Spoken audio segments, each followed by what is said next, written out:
மாணவர்களுக்கு வணக்கம். ஒன்னா இருக்க கத்துக்கணும். இந்த சீரியல்ல கந்தசாமிக்கும் லக்ஷ்மிக்கும் கல்யாணம் எல்லாராலையும் சந்தோஷமா முடிவாகி தாலி கட்ட போற நேரத்துல லக்ஷ்மியோட 2 அண்ணன்களும், டேய் தாலி கட்டுறதை நிறுத்துடா, உனக்கு ஏன் தங்கச்சி கேக்குதா, வண்டி கடை வச்சிருக்கிறவனுக்கு ஏன் தங்கச்சி கேக்குதா அப்படின்னு தாலியை பிடுங்கிக்கிட்டு கந்தசாமியை கழுத்தை பிடிச்சி வெளியே தள்ளுறாங்க. சாதாரண தள்ளுவண்டி கடை வச்சிருக்கிறவனுக்கு எங்க வீட்டு பொண்ணு கேக்குதா, எப்பரா ஏமாத்தி என் தங்கச்சி காலத்துல தாலி கட்ட வந்துட்டா அப்படின்னு சொல்லி அவங்க அண்ணனுங்க அடிச்சு விரட்ட, இவர் தள்ளுவண்டி கடை வச்சிருக்கிறது எனக்கு ஏற்கனவே அவர் ஃப்ரெண்டு சொல்லிட்டாரு, எல்லாம் தெரிஞ்சுதான் இந்த கல்யாணத்துக்கு நான் ஒத்துக்கிட்டேன், எனக்கு இந்த கல்யாணத்துல முழு சம்மதம் அப்படின்னு லக்ஷ்மி அவங்க அண்ணன் கிட்ட கல்யாணத்துக்கு சம்மதம் சொல்ல, ஏண்டா தள்ளுவண்டி கடை வச்சிருக்கேன்னு சொல்லி என் தங்கச்சி என்னடா வேற சொல்லி ஏமாத்தின, என் தங்கச்சி ஒன்னதான் கல்யாணம் பண்ணிக்குவேன்னு உட்கார்ற வரைக்கும் நீ அப்படி என்னதான் சொல்லி ஏமாத்தினா அப்படின்னு மறுபடியும் லக்ஷ்மியோட அண்ணனுங்க சட்டையை பிடிச்சி கேட்க, அம்மா செத்து 10 வயசுல இருந்து நான் உங்களுக்குலாம் சமையல் செஞ்சு போட்டிருக்கேன், என்னைக்காவது நான் சாப்பிட்ருக்கேனான்னு நீங்கள் கேட்டிருப்பீங்களா, நான் செஞ்சது நல்லா இருக்கா அப்படின்னு என்னைக்காவது ஒரு வார்த்தை ஒரு வேளை நீங்கள் சொல்லியிருப்பீங்களா, நான் எப்படி இருக்கேன்னு என்னைக்காவது கவனிச்சிருக்கீங்களா, நான் சாப்பிட்டேனான்னு ஒரு வார்த்தை கேட்டிருப்பீங்களா. ஆனால் பொண்ணு பார்க்க வந்த அன்னைக்கே என்னோட சமையலை சாப்பிட்டுட்டு எங்கள் அம்மாவோட கைப்பக்குவத்தில் உன்னோட சமையல் இருக்கா அப்படின்னு என்னை பாராட்டினாரு, நான் சாப்பிட்டேனான்னு கேட்டு கூட உட்கார வச்சு சாப்பிட சொன்னார், சாப்பாட்டில் என்னோட அபிப்பிராயம் என்ன அப்படின்னு அவரும் கேட்டு தெரிஞ்சுக்கிட்டாரு, நான் செத்தாலும் சரி என் வாழ்க்கை இவரோடு தான், நான் இவரை தான் கல்யாணம் பண்ணிக்க போகிறேன் அப்படின்னு லக்ஷ்மி உறுதியாக இருக்க இவங்கள பார்த்து சந்தோஷப்படுறாரு கந்தசாமி.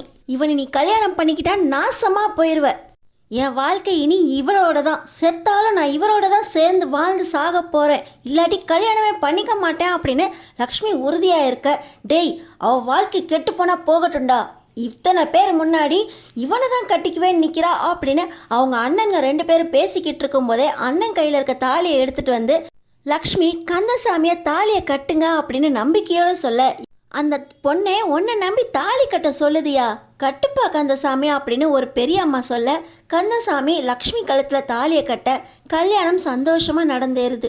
நான் தள்ளுவண்டி கடை வச்சிருக்கேன்னு தானே சொல்கிறீங்க, கண்டிப்பாக நான் ஒரு நாள் ஹோட்டல் வச்சு அதில் என்னோட லக்ஷ்மியை அந்த ஹோட்டலுக்கு முதலாளியாக மகாராணியாக உட்கார வைப்பேன் அப்படின்னு கந்தசாமி அவங்க அண்ணன்கள்கிட்ட சொல்லிட்டு லக்ஷ்மியை ஆதரவாக கூட்டிக்கிட்டு மெட்ராஸ் போகிறாரு. லக்ஷ்மி மெஸ் அப்படின்னு அவரோட தள்ளுவண்டி கடைக்கு பேர் வச்சு ஜோடியாக வாழ்க்கையை ஆரம்பிக்கிறாங்க. 28 வருஷம் ஆயிடுது. லக்ஷ்மி மெஸ் ஒரு ஹோட்டல் சின்னதாக ஆரம்பிச்சிருக்காங்க. கல்லாப்பேட்டியில் கந்தசாமி உட்காந்துருக்காரு. என்ன அங்கே கிச்சனில் தண்ணி வர சத்தம் கேட்குது அப்படின்னு இங்கே கந்தசாமி ஒரு சத்தம் கொடுக்க, உங்கள் வேலை என்ன, கல்லாப்பட்டியில் உட்காந்து சாப்பிட்ட கணக்கு பார்க்குறது மட்டும்தானே, கிச்சனில் என்ன நடக்குதுன்னு நீங்கள் எதுக்கு சத்தம் கொடுத்துக்கிட்டு இருக்கீங்க, இந்த வேகாத வெயிலில் வேலையும் பார்த்துக்கிட்டு நாங்கள் அங்கே வேலை பார்த்துக்கிட்டு இருக்கோம், நீங்கள் இருந்துக்கிட்டே தண்ணி வருது தண்ணி ஆஃப் பண்ணுங்கள், நாங்கள் என்ன வேலை பார்க்குறோன்னு உங்களுக்கு எப்படி தெரியும் அப்படின்னு சொல்லி இங்கே லக்ஷ்மி ஒரு சத்தம் போட, என்ன நான் அமைதியாக இருக்கேன் நீ பாட்டு பேசிக்கிட்டே போய்கிட்டு இருக்க, இப்படியே பேசிக்கிட்டே இருந்தீங்கன்னா நீ வேலை பார்க்க வேண்டாம், எங்கேயாவது போயிடு, நான் எங்கேயாவது போகிறதா இருந்தால் எங்கள் அம்மா வீட்டுக்கு தான் போகணும், போடி, 28 வருஷமாக போகிறேன் போகிறேன் போகிறேன்னு தான் சொல்கிறே தவிர எங்கேயும் போன பாடில்லை, போகிறேன் கிச்சனில் இருக்க வேலையெல்லாம் முடிச்சுட்டு நான் எங்கள் அம்மா வீட்டுக்கு போகிறேன் அப்படின்னு லக்ஷ்மி நேராக கிச்சனுக்குள்ளே போக, அங்கே பார்த்தீங்கன்னா சரசு பாத்திரம் தேய்ச்சிக்கிட்டு இருக்க.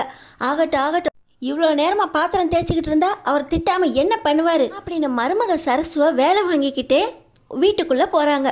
சரசு வேக வேகமாக பிள்ளைங்களை இங்கே எழுப்பிக்கிட்டு இருக்க, இன்னொரு பக்கம் அவங்களோட 3வது பையன் 3000 ரூபாய் காலேஜ் ஃபீஸ் கட்டணும் அப்படின்னு அப்பா கிட்ட போய் கேட்க, கந்தசாமி அப்பா 3000 ரூபாவா அப்படின்னு வாயை புழக்க, ஆமாம் இப்போ 3000 ரூபான்னு கட்டினாதான் அப்புறமா கேம்பஸ் இன்டர்வியூவில் 50,000 ரூபாய் 60,000 ரூபாய் மாதம் சம்பளத்துக்கு வேலை கிடைக்கும், இப்போ கட்டாட்டினா போங்க, அப்புறமா 50,000 ரூபாய் 60,000 ரூபாய் வேலைக்கு சம்பளம் கிடைக்காது அப்படின்னு பையன் மிரட்ட, சரி இதுக்கெல்லாம் நீ கோச்சிக்கலாமா அப்படின்னு 3000 ரூபாயை எண்ணி பார்த்து கொடுத்துக்கிட்டு இருக்காரு கந்தசாமி.